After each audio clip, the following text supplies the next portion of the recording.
আবেগ দিয়ে রাষ্ট্র চলে না, রাষ্ট্র চলে আইন এবং কানুন দিয়ে। এই আইন এবং কানুন দিয়ে জুলাই বিপ্লব হয় না, এই জুলাই বিপ্লব হয়েছে আবেগ দিয়ে।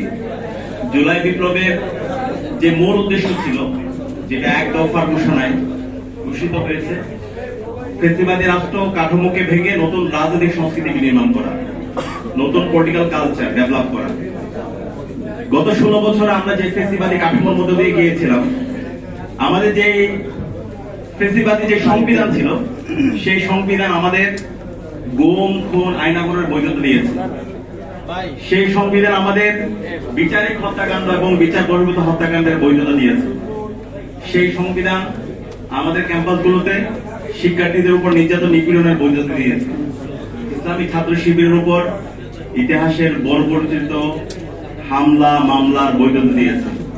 ডিহিউম্যানাইজ অবস্থায় যে ইসলামী ছাত্র শিবির ছিল, সেটার বৈধতা দিয়েছে এবং সেটা নিয়ে সবাই সেলিব্রেশন করেছে, সেটা সবাই উল্লাস করেছে। এই গুম খুন আইনাগর এবং অবৈধ নির্বাচন, যে 3টি নির্বাচন সংগঠিত হয়েছে, সেই নির্বাচন এবং যে ফ্যাসিবাদী শাসন ব্যবস্থা, সেই ফ্যাসিবাদী শাসন ব্যবস্থার বিরুদ্ধে যে সম্মিলিত গণবিদ্রোহ তৈরি হয়েছে, সেটা ছিল 24 ছাত্র জনতার গণবিপ্লব। সেই বিপ্লবে আমাদের শহীদরা আমাদেরকে রাস্তা দেখিয়েছে। 2000 ভাই বোন শহীদ হয়েছে, 40,000 ভাই বোন তারা পঙ্গু হয়েছে। তাদের আত্মত্যাগের মাধ্যমে আজকে আমরা নতুন বাংলাদেশ পেয়েছি।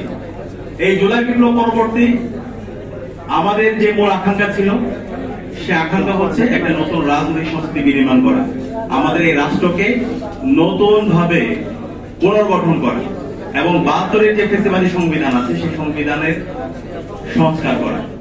এবং সেটার জন্য ওই সময়ে আপনারা জানেন ঐক্যমত্য কমিশন গঠিত হয়েছে এবং তারও আগে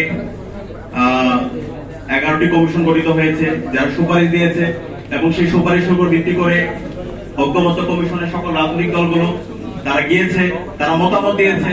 সে মতামতের উপর ভিত্তি করে জুলাই জাতীয় সনদ হয়েছে এবং জুলাই জাতীয় সনদের এটা বাস্তবায়ন করার জন্য জুলাই জাতীয় সনদ বাস্তবায়ন আদেশ হয়েছে এবং এই বাস্তবায়ন আদেশ সেটার আইনি ভিত্তি দেওয়ার জন্য গণভোট অধ্যাদেশ হয়েছে, গণভোট হয়েছে এবং গণভোটে 70% মানুষ তারা গণরায় দিয়েছে রাষ্ট্র সংস্কারের পক্ষে।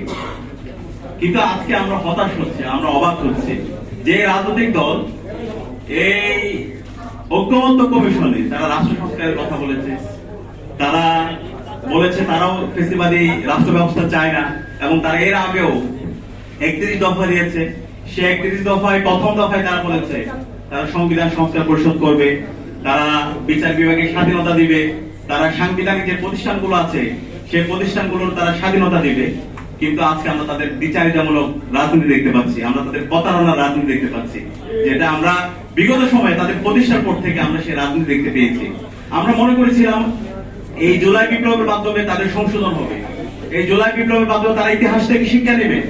কিন্তু আমরা তাদের ইতিহাসের যে অন্যতম একটা শিক্ষা হচ্ছে, ইতিহাস থেকে কেউ শিক্ষা নেয় না। সেই প্রতারণার রাজনীতি, সেই প্রবঞ্চনার রাজনীতি, সেই চলচাতুরের রাজনীতি আমরা আবার দেখতে পাচ্ছি। সুতরাং আমরা ছাত্র জনতার পক্ষ থেকে বলতে চাই, আপনাদের এখনো সময় আছে, আপনারা সংশোধন হন। যে কথা দিয়েছেন আপনাদের নেতা বাংলাদেশ সরকারের মাননীয় প্রধানমন্ত্রী জনাব তারেক রহমান, তিনিও গণভোটে হায়ের পক্ষে বলেছেন এবং আমরা সবাই গণভোটে হায়ের পক্ষে বাংলাদেশের প্রতিটি প্রান্তরে আমরা ক্যাম্পেইন করেছি।